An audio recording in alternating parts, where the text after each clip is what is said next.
मेरा दैहिक जन्म बिहार राज्य के मुजफ्फरपुर जिला के एक छोटे ग्राम में हुआ। मेरा जन्म 2 जून 1950 को हुआ, जिसमें भारत हाल ही में आज़ाद हुआ था। थोड़ा बड़ा होने पर लगा कि मेरी गांव की स्थिति बहुत अच्छी नहीं है। वहाँ पढ़े लिखे लोगों की संख्या नगण्य थी और गांव के पूरे लोग खेती बाड़ी या छोटे मोटे धंधा करते थे। संपन्नता का काफी अभाव था, बल्कि ऐसा कहना ज्यादा अच्छा है कि निर्धनता ही वहां ज्यादा था।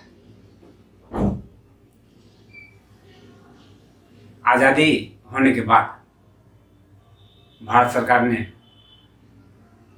हर गांव के हर बच्चे को, भारत के हर बच्चों को शिक्षित बनाने का अभियान चलाया।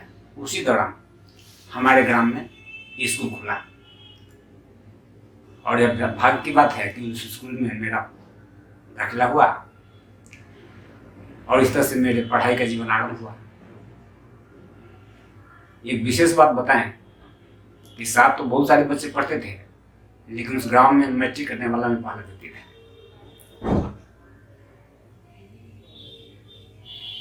पढ़ाई में भी अच्छा था, क्लास में प्रथम आया करता था और साथ ही साथ मेरी रुचि कुछ सामाजिक कार्य में भी थी और धर्म के प्रति ज्यादा झुकाव है। इसलिए जैसा मुझे याद है, मैं शायद 5वां या 6ठा क्लास में रहा हूँ, तभी मुझे कुछ पैसे मिले एक मेला देखने जाने के लिए। बहुत सारे बच्चे जा रहे थे, तो मैं तो 6ठा क्लास में पढ़ता रहा हुआ शायद, तो सारे बच्चे कुछ सामान खरीदने लगे। लेकिन अभी तक मैंने रामायण महाभारत का सिर्फ नाम सुना था,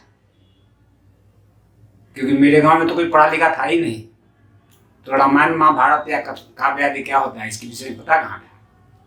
तो संयोग से मैं गया तो वहां देखा कि एक दुकान लगा हुआ है नीचे ही, और उसमें कई पुस्तकें उसमें लिखा हुआ था रामायण महाभारत। अब मैं तो वहीं जाकर रुक गया। अब बाकी हमारे सारे बच्चे लोग थे, कहे चलो ना भाई, कहा कि जाओ जाओ तुम लोग उधर, हमको ही लेना है। तो जो मुझे पैसा मिला था उससे मैंने 2 पुस्तक खरीदी, एक रामायण और दूसरा महाभारत। और इस तरह से घर आने के बाद हमको लगता है कि कुछ महीना में ही मैंने पूरा रामायण और महाभारत को पढ़ लिया। और इसके बाद तो हमारा इतना चस्का लगा कि मैट्रिक तक 50 पुस्तकें मैंने खरीदी। और अध्यात्म के पास विषय में मेरी काफी गहरी रुचि थी। और गहरी रुचि में भी मुख्य बात यह है कि पहले हमारे चाचा थे, वो श्री राम के भक्त थे। संयोग से जिस स्कूल में पढ़ते थे वहाँ के शिक्षक महोदय भी श्री राम के भक्त थे। इसलिए भगवान श्री राम है और उनके भक्त हम बनना मुझे अच्छा लगा और मैं राम का पुजारी बन गया, बल्कि तिलक आदि भी लगाता था। लेकिन जब मैंने महाभारत, रामायण, गीता आदि पढ़ा तो मैंने देखा कि भाई तो लग रहा है कि श्री राम से भी अच्छे कृष्ण है। तो जैसे कि मेरा झुकाव श्री राम से आगे कृष्ण के तरफ चला गया। मैट्रिक में जाने के बाद मैंने कबीरदास के रहस्यवाद को पढ़ा, जो निराकार की बात करते हैं। शायद शास्त्रों में भी है कि शिव सर्वोपरि है। तो अंत में मैंने किया कि तो राम कृष्ण की छूटे नहीं, सर्वोत्तम तो वही है जो सर्वशक्तिमान है। और इस तरह से मैट्रिक आते आते मैं बिल्कुल निराकार में स्थित हो गया कि नहीं, ये सारे लोग छोटे हैं, ये लोग धरती पर आए हैं, जाएंगे, लेकिन शाश्वत एक ही सत्य है और वह है निराकार परमात्मा से। और इस तरह से लगभग मैं पूर्णतः शिव का ही भक्त बन गया। बाकी रामकृष्ण जी थे। तो जिस समय मैट्रिक में पढ़ा था उसी समय की बात है, 1967 की बात है, शायद जनवरी की बात होगी। गांव में प्रचार हो रहा था लाउडस्पीकर में कि प्रदर्शनी लगने वाली है, आप लोग आए। तो मेरे बड़े भाई थे, कहे कि चलो वहाँ देखते हैं जरा क्या आता है। तो हम कहे कि हमारे पास तो फुर्सत नहीं है, मैं तो पढ़ रहा हूँ अभी। उस समय लगभग मैं 18 घंटा पढ़ता था और मुझे था कि अच्छा करना है। तो गए और वहाँ से जैसे एक पुस्तक लेते आए, उसको मैंने लिया, देखा। देखने के बाद तो मुझे बड़ा अच्छा लगा, और अच्छा ही नहीं लगा बल्कि मैं पूरा पढ़ के ही समाप्त किया उसको। वो शायद हाल ही में ज्ञानामृत निकला था, उसमें विशेषण था, इसलिए ज्ञान का लगभग सारी बातें थी उसमें। सही पढ़ने के बाद लगा तो मुझे अच्छा। उसमें ये भी लिखा हुआ था भगवान आया है, लेकिन दो बात मेरे लिए बहुत ज्यादा कुतूहल वाला था। एक बात है कि परमात्मा सर्वव्यापी नहीं है, और दूसरा है कि भगवान एक शिव ही है, दूसरा कोई भगवान नहीं हो सकता है। और एक तीसरी बात भी ज्यादा महत्वपूर्ण है जो मुझे अच्छा लगा, और वो बात यह थी कि उसमें बताया गया था एक चक्र का चित्र, जिसके नीचे लिखा हुआ था कि आप यह जो प्रदर्शनी देखने आए हैं, ये जो कुछ भी कर रहे हैं, आज से 5000 वर्ष पहले भी आपने इस प्रदर्शनी को देखा था, या जो भी कार्य कर रहे हैं किया था, और हूबहू 5000 वर्ष के बाद भी वही कार्य करेंगे। और इस तरह से हर 5000 वर्ष पर यह सृष्टि रूपी नाटक निरंतर घूमता रहता है। यह बात भी मुझे लगा कि शास्त्र में तो लिखा है कि लाखों वर्षों का है, और ये 5000 वर्ष कहां से ले आए भाई। तो मैंने पूछा अपने भाई से, भाई बताइए कि परिचय कहाँ लोग रहते हैं। वो लोग कहा कि भाई तो ये तो शहर में है, जो हमारे घर से 15 किलोमीटर था। गांव की हालत उसमें ऐसी थी कि यहाँ पर सब काम पैदल ही होता था। शहर ही में 4-5 बार आया होगा शायद पहले, पैदल ही। तो अभी तो मुश्किल है भाई, शहर जाके पढ़ना तो बड़ा कठिन है। तो कहा कि नहीं, यहाँ पूछा ब्लॉक जो हमारे घर से 4 किलोमीटर था, कहा कि वहाँ वो लोग बोले हैं कि प्रदर्शनी का कार्यक्रम है, या जिसको भी कुछ पूछना जानना हो वहाँ आकर भी जान सकते हैं। तो मैंने कहा ठीक है, आप एग्जाम हमको देना है अभी 2 महीना में, तो एग्जाम देने के बाद हम जाएंगे। एग्जाम दिया, बहुत अच्छा गया। इसके बाद हमारे पड़ोस में एक नेताजी रहते थे, वो हमारे पास आए। उन्होंने कहा कि देखो भाई सीताराम, अब तुम्हारे गांव में तो कोई पढ़ा लिखा है नहीं, तुम पढ़ लिख लिए हो, तो थोड़ा हमारे साथ रहो और वो सामाजिक काम करो, तुम्हारा भी अच्छा होगा और समाज का ही भला होगा। उनका घर हमारे गांव और बोछा में जो पाठशाला चलती थी उसके बीच में था, तो मैं उन्हीं के यहाँ जाया करता था। एक दिन अचानक उन्होंने कहा कि चलते हैं हम लोग मार्केट। तो मार्केट ही वही था जहाँ ब्लॉक ऑफिस है, जहाँ क्लास होता था। तो जब मैं वहाँ से चला तो रास्ते में ब्लॉक ऑफिस जब क्रॉस कर रहे थे तो भाई जी ने कहा कि जरा आइए थोड़ी देर हम बैठते हैं। जब अंदर गए तो देखा प्रवचन हो रहा था। उस प्रवचन में एक सफेद वस्त्रधारी माता जी बैठी हुई प्रवचन कर रही थी। मैं बैठ कर सुनने लगा, लेकिन उनकी बात सुनकर के थोड़ा सा मुझे अजीबोगरीब लगा। वो परमात्मा के विषय में कह रही थी, परमात्मा सर्वव्यापी नहीं होता है, और परमात्मा एक ही होता है, उसका नाम शिव है। और हम जो पढ़े लिखे थे उसके हिसाब से तो कई बात बताई गई थी। इस सर्वव्यापी वाला बात को लेकर मैंने हाथ खड़ा किया। अभी 2 मिनट तो वहां बैठे थी, लेकिन उससे हमारे मन को कुतूहल बचा। तुरंत एक भाई इशारा किया कि बैठिए, अभी बाद में पूछ लीजिएगा। अब इधर तो भाई का तला था, हमने कहा भाई चलो सब्जी खरीदना है। हम कह जाइए, हमको सब्जी नहीं लेना है जी। क्लास खत्म हुआ। इसके बाद माता जी कही कि क्या भाई क्या पूछना है बताओ। तो क्या पूछना है, आप तो पूरा गड़बड़ कर रही हैं। ये सारा दुनिया हमारे शास्त्र में लिखा हुआ है भगवान सब जगह है, सर्वव्यापी। और आप करी सर्वव्यापी भगवान, इसके अलावा बहुत सारी बातें। कितना बात पूछे, बहुत सारा प्रश्न है। भगवान शिव है, राम भगवान नहीं है, कृष्ण भगवान नहीं है, ऐसी बातें सुना रहे हैं, भ्रम भड़का रहे हैं लोगों को। अगर शांत रहो भाई, अच्छा लगा है तुम्हारा कुछ बात, अच्छी बात तो लगी है, लेकिन आप इस बात क्लियर कीजिए।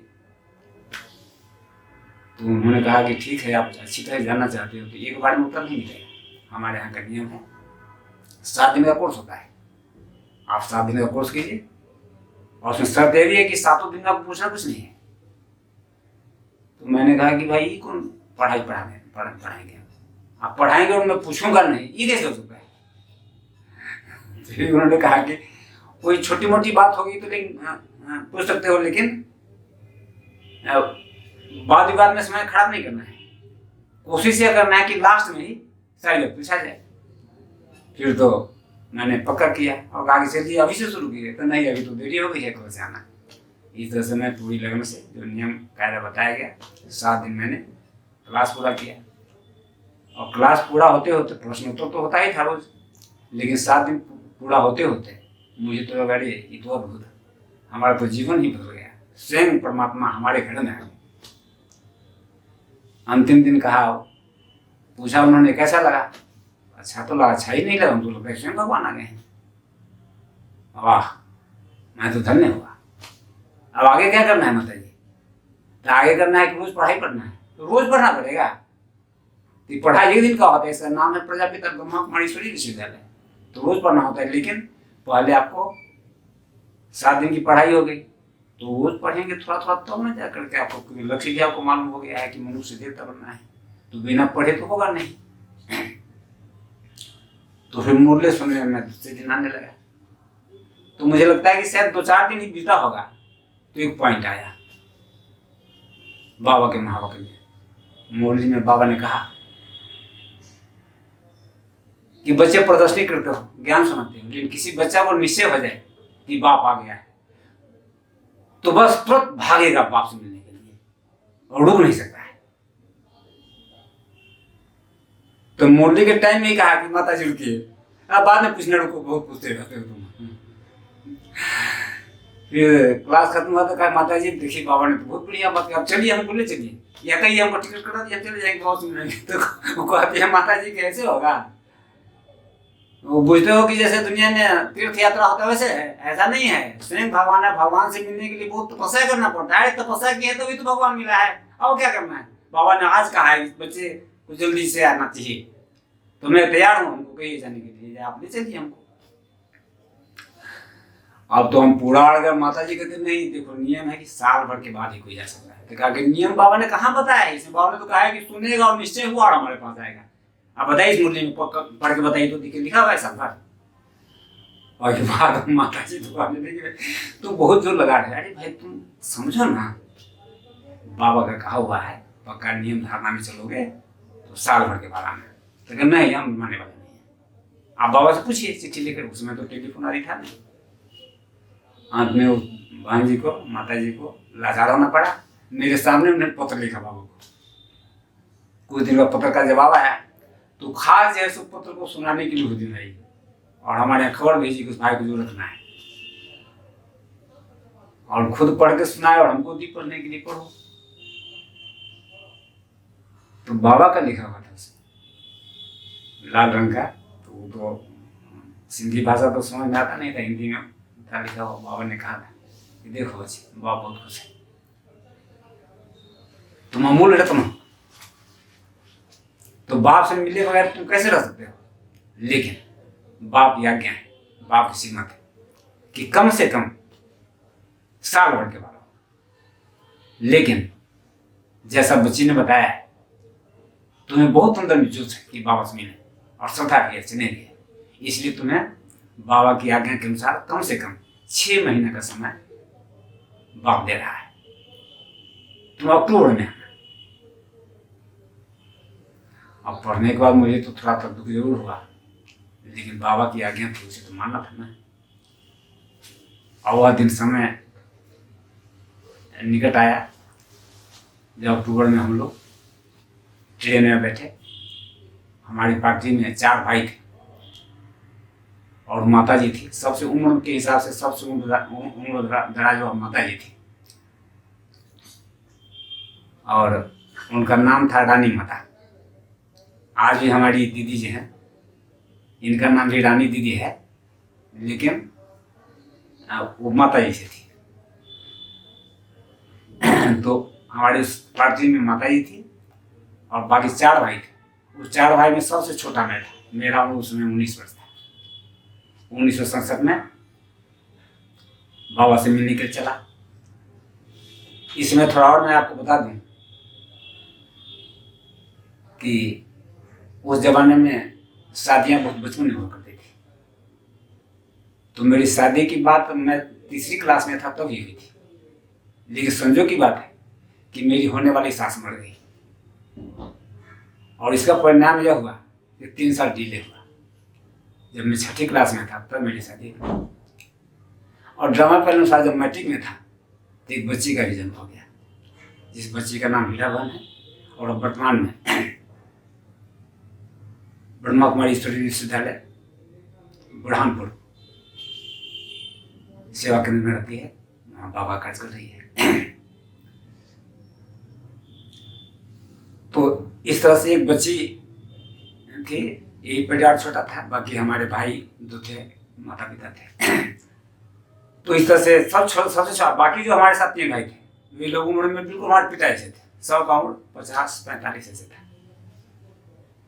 इसलिए उन 5 में सबसे छोटे हम थे, इसलिए मुझे बहुत खुशी होती थी कि सभी की सेवा करना। उसमें 3 ट्रेन बदलना पड़ता था।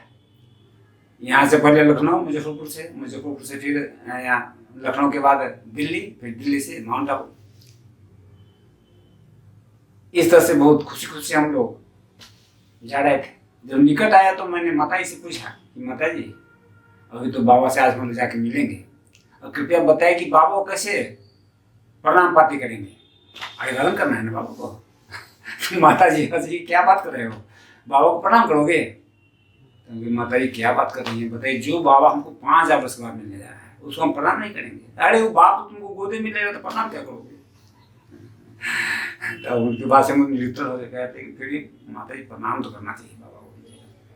ऐसे ही बाबा नमस्ते तो बोला ही करते हैं, ठीक है तुमको जो मन है, लेकिन बाबा बोल देता है तुमने।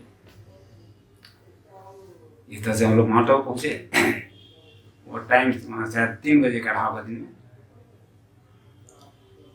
इसके बाद तुरंत माताजी बोली कि बाबा 4 बजे मिलेंगे तुम लोग से, जल्द तैयार हो जाओ ऊपर पांडव में।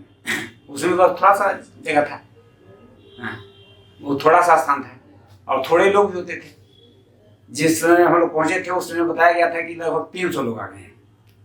300 की पार्टी, बहुत बड़ी पार्टी हो गई थी उस समय, क्योंकि 250 के बैठने का वहाँ स्थान था जो हिस्ट्री हॉल है। बाकी लोग जैसे बाहर बैठते थे, लेकिन हम लोग का सौभाग्य था चारों भाई कि हर दिन 8, जब तक रहे 8 दिन, एकदम प्रथम लाइन में बैठते थे हम लोग। अब मैं आपको बाबा से अद्भुत मिलन की बात बताने जा रहा हूँ, जो हमारे जीवन का अमूल्य क्षण है। तो माताजी आई, जब तैयार हो गए तो ले गई। जिसमें बाबा का कमरा है आज, उसी कमरे में बाबा रहते थे, जो पलंग रखा हुआ है बगल में, और नीचे गद्दी है जहाँ पर बाबा बैठते थे, और बीच में मिलने वाले बच्चे आके बैठते थे। तो क्रम के हिसाब से मेरा शायद 3रा नंबर रहा होगा, मुझसे पहले 2 भाई थे। तो मैंने देखा कि बाबा ठीक वैसे ही बच्चों से मिल रहे हैं, अब पूरा हाल चाल पूछ रहे हैं, जैसे कि एक लौकिक बाप, कोई बेटा कहीं गया बाहर, बहुत दिन के बाद आए, तो ये पूरी बात उसका हिसाब पूछता है एक एक करके। ऐसे एक बच्चा से बाबा पूछ रहे थे। उसमें खास करके हमसे पहले जो मुखिया जी भाई थे, जमुना भाई नाम था उनका, उनकी एक बात विशेष है जिसको बताना ज्यादा आवश्यक मैं समझता हूँ। बाबा ने पूछा कि बच्चे, बहुत सारी बातों के बाद, कि बच्चे कितने हैं? तो मुखिया जी ने कहा कि बाबा 11 बच्चे हैं। अब बाबा तो अंतर्यामी है, उसको तो पता था कि बच्चा क्या बोल रहा है। बाबा ने फट से पूछा, अच्छा तो बच्चों का नाम बताओ। तो भाई बोलते हैं मुखिया जी, प्रथम बच्चा का नाम है शिव बाबा। हाँ, तो बाबा बहुत जोर से हंसे, वाह बच्चा पास हो गया। देखो बच्चा, यही बच्चा काम आएगा तुमको, बाकी 4 बच्चे थे उनको, बेटियां थी, उसको कोई नहीं काम आएगा। और सत्य में मैंने देखा, वहां से 10-15 वर्ष पहले से ही छोड़े, वो जीवन भर बाबा ने उनको देखा, उन्होंने बाबा को देखा, बच्चों को दिया, सब कुछ दिया, लेकिन बच्चों ने उनको कुछ नहीं दिया। एकदम बाबा की बात 100% सत्य निकली। तो इस तरह से दोनों भाई मिल चुके थे बाबा से, और 3रा नंबर मेरा आया। बाबा ने हमसे सारी बात पूछा, लेकिन मैं बड़ा भारी बुद्धू निकला।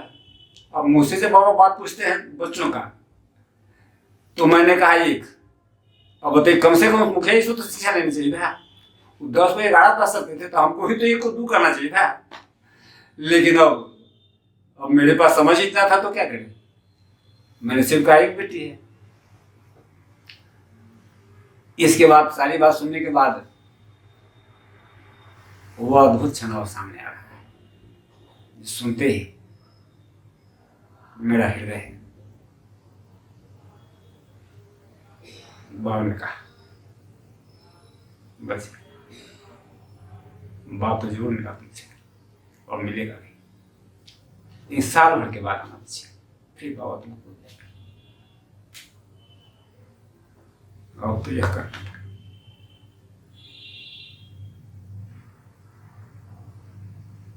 कि लगा जैसे सर्वस्व लुट गया, किसी की जैसे जीवन में बड़ी कमाई हो और एक क्षण में अगर लुट जाए, जो स्थिति उस व्यक्ति को वो हमारे साथ रहेगी। एक छोटा का बच्चा कोई प्रिय खिलौना हो और कोई छीन ले तो जिस तरह से वह दहाड़ मारकर रोने लगता है, उससे भी ज्यादा जटिल स्थिति हमारी हो गई। लगा शीशे के दीवार पर किसी ने पत्थर मार दिया और चकनाचूर हो गया, वो स्थिति हमारी हो गई। मैं तो सेकेंड में बाबा को बोलना था और इसी की दहाड़ मारकर मैं रोने लगा। ये कैसे हुआ मैं कुछ नहीं जानता हूँ, अचानक ये सब हुआ और इतना जोर से आवाज निकला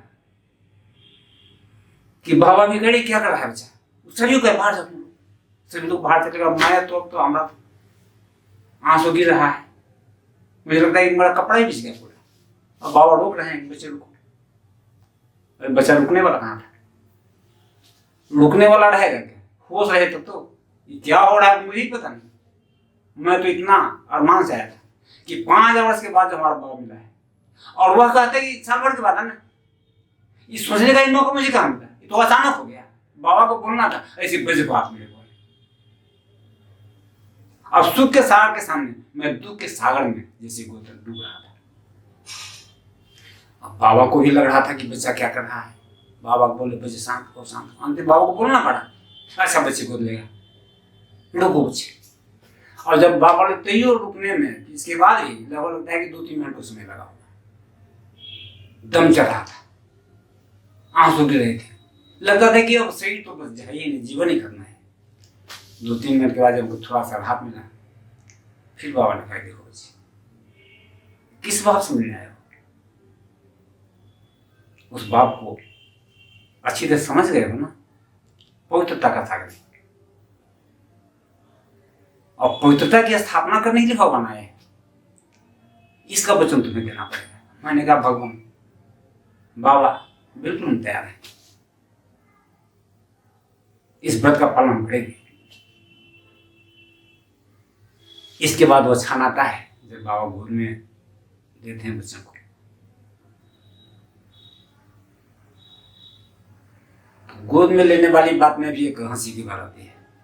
सबसे पहले गोद में कैसे बजाया जाता है थोड़े पता था हम लोगों को, हम लोग बिल्कुल नहीं पहली बार थे। तो सबसे पहले जिस भाई का टर्न था वो वकील साहब थे, राजेश्वर भाई, और थोड़ा हड़बड़िया भी थे। जब गोद में जाने वाला बात हुआ तो उठे और सीधे बाबा गोद में बैठने लगे। अब गई पीछे बाबा को मार देगा और भाई पीछे अलग चिठा गया कि क्या हुआ। अब भाई जब खड़ा हो गया तब बाबा आओ बच्चे आओ इधर इधर। फिर बाबा गोद में बैठा है और तब उसकी पीठ को अपनी जंघा पर लेटा करके फिर दृष्टि दिया, बाबा ने टूट दिया। अब समझो की बात है कि हम लोग का टर्न बाद में, नहीं तो शायद हम लोग भी ऐसे ही करते थे। खैर, तो इस तरह से बाबा की गोद में गया। अब अभी तो हम दुख के महासागर में थे और अब सुख के सागर में कैसे पहुंच गए यह अद्भुत अनुभव है। बाबा ने लिटाया अपने जगह पर, एक हाथ गर्दन पर है और दृष्टि बाबा दे रहे हैं। तो अभी तक तो हम सिर्फ क्लास में ही सुने थे कि मैं आत्मा हूं, बाबा आत्मा है, ज्योति बिंदु है। भक्ति में पढ़े भी थे, गुरु गोविंद दोनों खड़े, काके का उपाय, बलिहारी गुरु आपने जिन गोविंद। इसका प्रत्यक्ष अनुभव बाबा ने कराया। गुरु गोविंद, अब गुरु कौन है, गोविंद कौन है? दोनों। ब्रह्मा बाबा के मस्तक में एक बिंदु चमक रहा है, दूसरा उनके माथे के ऊपर है, और तीसरे बिंदु में। इस तीन दृश्य के अलावा दूसरा कुछ नहीं, और लग रहा है कि अथाह शांति के सागर में खोया। बाबा की आंख लगी सी कि बहुत गहरी झील है, और उसमें सूक्ष्म आनंद और शांति की अनुभूति हुई है। और कितना समय बाबा की गोद में रहा है इसका तो मुझे पता ही नहीं रहा। मैं चाहा 2 मिनट 5 मिनट, लेकिन अंत बाबा को ही मुख में बाबा ने डालना शुरू किया टोली, तब जाकर स्मृति आई, तब लगा कि शायद दिन में। और इस तरह से वो जो भक्ति मैंने पढ़ा था, गुरु गोविंद वाली कथा, वो प्रत्यक्ष मैंने देख लिया। अब इसके बाद देखना और जानना रहा कहाँ है कुछ। इस तरह से लेकिन इतना के बाद मैं आपको बताऊं कि बाबा ने जो इतनी ऊंची बात बताई थी, ये तो बात में फाइनल स्टेज है जो अब समझ में आता है। बहुत वर्षों तक मुझको समझ में नहीं आता था कि बाबा ने दिखाया क्या है। हालांकि मैं रोज इस दृश्य को याद करता था। जीवन का ही 55 वर्ष का 53-54 वर्ष शायद हुआ, मुझे याद नहीं कि कोई भी ऐसा दिन रहा हो जब यह दृश्य नहीं सामने। लेकिन शुरू के अनेक वर्षों तक मुझे पता ही नहीं पड़ता था कि बाबा ने दिखा तो दी, लेकिन उसकी स्थिति क्या है अब पता पड़ रहा है। बल्कि दशकों से पहले से मालूम पड़ रहा है कि किस तरह से आत्मा और परमात्मा का योग होता है, किस तरह से मैं आत्मा, मेरा पिता परमात्मा को, मैंने बात में योग का संपूर्ण स्वरूप बाबा ने दिखा दिया है। इस तरह से यह कार्यक्रम पूरा हुआ। लेकिन इस ब्रह्मा बाबा के तन में जो शिव बाबा के थे, इनकी जो विशेषता थी यह अद्भुत थी। ऐसे तो अपरंपार महिमा है उनकी, लेकिन मैंने जो प्रत्यक्ष नजरों से कुछ बात देखा उसके विषय में कुछ बताऊंगा। देखिए, ऐसे मैंने बताया कि मेरा गांव गरीब है, हम लोग गरीब ही थे। हमारे पिताजी के पास 5-7 बीघा जमीन रहा होगा, बाकी लोग तो बिल्कुल भूमिहीन। लेकिन मैंने प्रत्यक्ष में देखा कि बाबा गरीबनाथ है, और वही इसलिए कि उस समय जिसे बाबा थे, कई नए भवन बन चुके थे, हम लोग को रहने के लिए एक अच्छा घर मिला था। लेकिन बाबा जिस स्थान पर जो भी है वो वास्तव में एक पुराना खपड़ेल घर जैसा लगता था। स्नान घर ही बाबा को उसी में था, लेकिन शौचालय बाहर जो खुले आसमान के नीचे 3 तरफ से टट्टी घेरा हुआ था, वहां जाते थे। यह दृश्य मुझको उस बाबा गरीबनाथ, संजोग से गरीबनाथ बाबा का स्थान मुझे भूल नहीं है। मुझे प्रत्यक्ष लगा कि हमारा वही गरीबनाथ बाबा यहाँ आया हुआ है। जो बाबा लौकिक में कहा जाता है कि जब उनका गुरु आता था तो बाबा खुद जाकर बाथरूम में सेंट छेड़ते थे, और जो स्वयं परम गुरु जिनके तन में आया वह बाबा इस तरह साधारण जीवन। इसके अलावा इतना उम्र होने के बाद भी बाबा उसी में कितना रहे होंगे, करीब 12 वर्ष के रहे होंगे। लेकिन उसमें भी सिर्फ बाबा की आवाज से, इस चेहरा को देखने से बाल से लगता था कि बाबा का उम्र ज्यादा है। लेकिन बाबा के चाल चलन व्यवहार से कोई भी नहीं समझ सकता था, कह सकता था कि बाबा ज्यादा उम्र हैं, बल्कि एक युवा है। 8 दिन क्लास किया हम लोग, लेकिन एक दिन भी ऐसा नहीं लगा कि बाबा शायद, सेकंड कहना तो ठीक नहीं है, लेकिन 1 मिनट का भी दिल्ली बाबा आए हों। इधर एक्यूरेट टाइम पढ़ाते थे, और एक्यूरेट टाइम पे सारा काम होता था। तो इस तरह से जो भगवान जो एक एक्यूरेट दुनिया बनाना है, मर्यादित दुनिया बनाया है, बाबा ने इसे कि टाइम टेबल को ऐसा फिक्स किया था जो जीवन को बनाने का सब, क्योंकि महान लोगों का जीवन मैंने पढ़ा है, उसमें मैंने देखा है जिसने समय का मूल्य दिया वही महान बना है। तो स्वयं सर्वशक्तिमान जो सृष्टि का निकाल चक्र चलाने वाला स्वयं महाकाल है बाबा, वह जिस तरह प्रवेश किया है वो कितना टाइम का महत्व देता होगा। तो इस तरह से यह बात भी मुझे बहुत प्रभावित किया।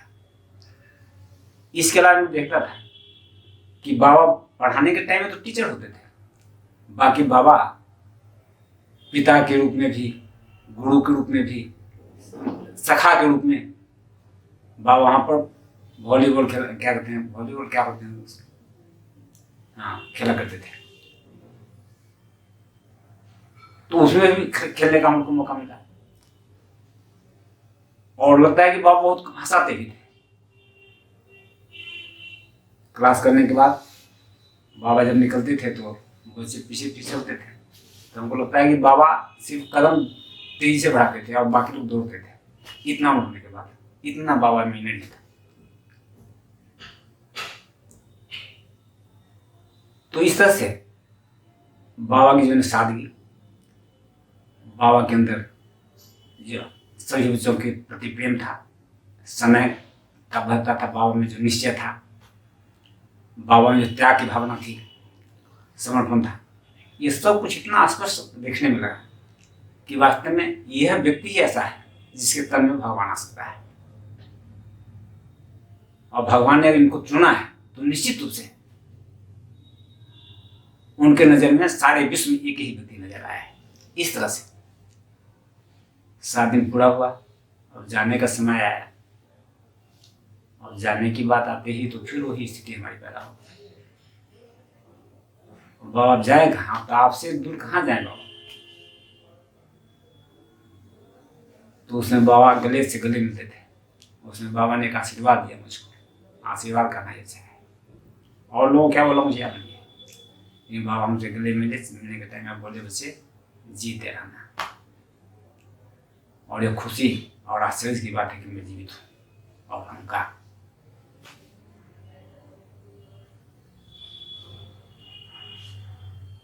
इस तरह वह जो अनमोल रत्न जो मुझे प्राप्त हुआ, भक्ति में मुझे गाना अच्छा लगता था मेरा का, पायो जी मैंने राम रतन धन पायो। और कबीरदास का तो बता ही चुके हैं कि गुरु गोविंद दोनों खड़े। यह दोनों भजन पहले भी बहुत अच्छा लगता था। तो राम रत्न मिल गया, शिव रत्न मिल गया, जीवन सफल हुआ। और इस तरह से जब चलने लगा वहां से तो बहुत दिल छोटा हुआ। बल्कि मैं तो कहता हूँ कि अभी कुछ वर्षों से कम हुआ है, लेकिन जब बाबा के यहाँ चलता हूँ तो बगैर आंख से आंसू ही नहीं रहता था। अब नहीं होता है कुछ वर्षों से। अब जब साकार में बाबा थे तो कहने की बात क्या है। तब से चल रहा हूँ। अनेक लोगों को बाबा को ज्ञान सुनाने का मौका मिला है। घर में गीता पाठशाला है, बच्ची ज्ञान में चली रही है। 3 भाई हम हैं, सभी लोग बाबा बाबा कह रहा है। बल्कि मैंने कोशिश किया कि पूरे मैं गांव में ही नहीं, बल्कि आप 25-50 गांव में जाएंगे तो लोग पूछेंगे भगवान कौन है, तो कहेगा शिव बाबा, भले वह राम को मानने वाला हो। मैंने इतना ही काम किया, ज़्यादा सेवा तो नहीं किया है, जाने के तो भूले मिला है, लेकिन मैंने इतना शिव बाबा को रटा दिया है कि लोग अपने आप भगवान की बात जानेंगे, बाबा भगवान तो शिव बाबा है। बाकी संकल्प यही है कि जब तक जीवित ना, जब तक शरीर में ना, बाबा के काम को पूर्ण करके जाऊं। जिस काम बाबा ने हम बच्चों के लिए छोड़ा, उसमें खासकर हमारी जिम्मेदारी ज़्यादा है कि बाबा से मिले हुए रत्न तो बहुत कम होंगे, इसलिए हमारी जिम्मेदारी विशेष है। और साथ ही साथ हमारे जो भी भाई बहन हैं विश्व में जो बाबा के कार्य में लगे हुए, हम सबको संकल्प लेना चाहिए इस अव्यक्ति महीना में कि हम लोग सभी मिलकर के बाबा के कार्य को, बाबा के महावाक्य को अपने जीवन में पूर्णतः उतार कर, अपने जीवन को श्रेष्ठ बनाकर बिल्कुल देवतुल्य जीवन बनाए और संपूर्ण जगत का उद्धार करें। यही बाबा का संदेश है, जो हमारे लिए भी है और संपूर्ण जगत के लिए है। ओम शांति। कहाँ मिलेगा बाबा ऐसा सतयुग में तेरा प्यार हो, सतयुग में तेरा प्यार कहाँ मिलेगा बाबा ऐसा, सतयुग में तेरा प्यार हो, सतयुग में तेरा प्यार। भले हीरों के महलों में होंगे, भले हीरों के महलों में होंगे, सुख के अति भरमार हो, कहाँ मिलेगा तेरा प्यार बाबा, कहाँ मिलेगा तेरा प्यार।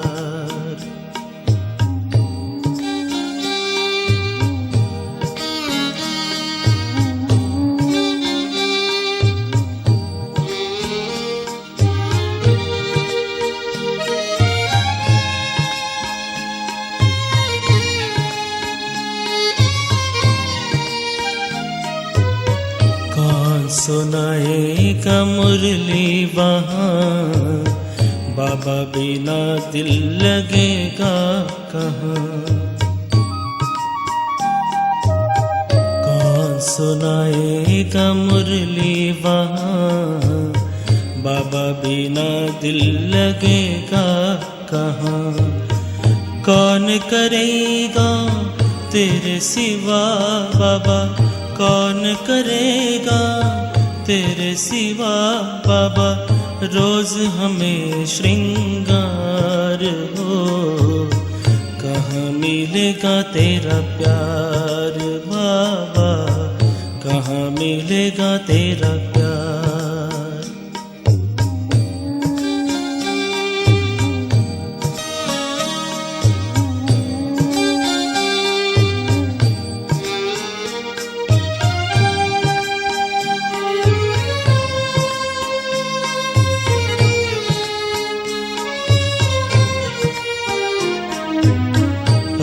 तो बाहों में झुलाते हो, पलकों पे अपने बिठाते हो, ज्ञान रत्न से सजाते हो, मीठे मीठे बोल सुनाते हो।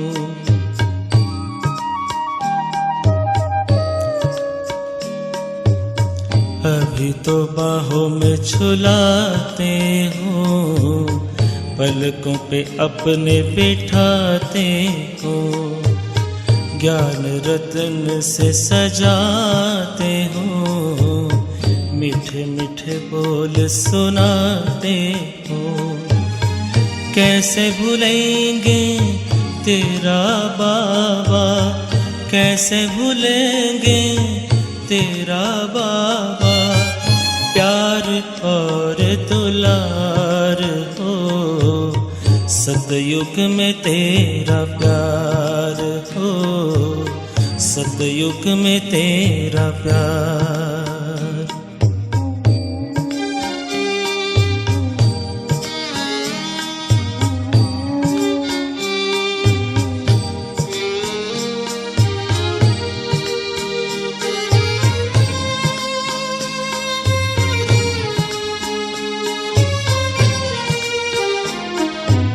साथी बने हो तो बने रहना, सतयुग में भी न दूर रहना। साथी बने हो तो बने रहना, सतयुग में भी न दूर रहना। गाते रहेंगे हर पल बाबा, गाते रहेंगे हर पल बाबा, तेरा ही उपकार हो, कहाँ मिलेगा तेरा प्यार बाबा, कहाँ मिलेगा तेरा प्यार। कहाँ मिलेगा बाबा ऐसा, सतयुग में तेरा प्यार हो, सतयुग में तेरा प्यार। भले हीरों के महलों में होंगे, भले हीरों के महलों में होंगे, सुख के अति भरमार हो। कहाँ मिलेगा तेरा प्यार बाबा, कहाँ मिलेगा तेरा प्यार।